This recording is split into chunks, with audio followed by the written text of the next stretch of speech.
So this is Gumong Zinfandel, who has just come over from Denmark. He's 4. I don't know him particularly well. I've ridden him now 4 times. And really, I'm just going to trot around for a couple of minutes, do a few transitions, and talk about the trot canter transition on a young horse. Specifically, one might term it, you might use progressive aids.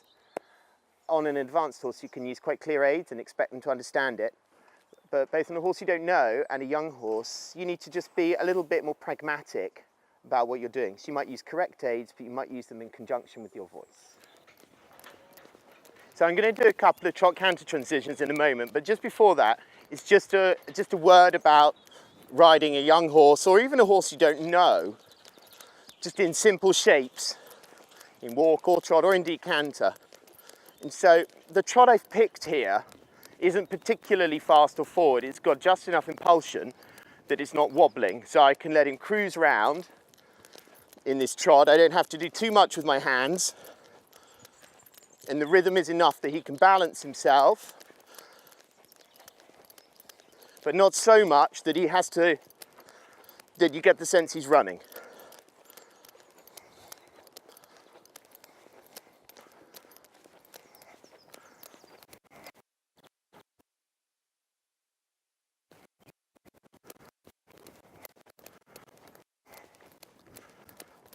Good boy.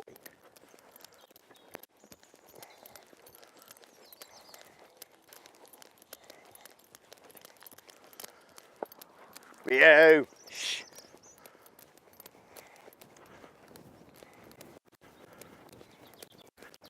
And so, as I was saying at the introduction, when you're going to do a trot canter transition, either a horse you don't know or a youngster, it's worth just being a bit pragmatic or even flexible with your aids. So, I'm going to sit, my inside leg, my outside leg, and off we go.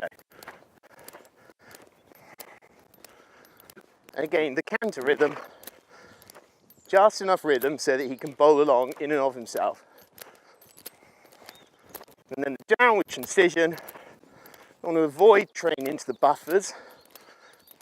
So a bit of voice, a bit of rein, not too much of a mess.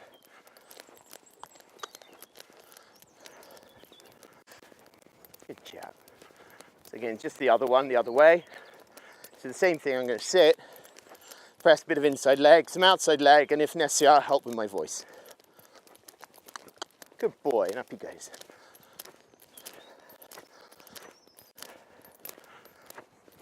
And just directionally, I think it's a great idea not to worry too much about if there's a little bit of inconsistency in the outline in a transition, particularly on a youngster, but definitely on a horse you don't really know.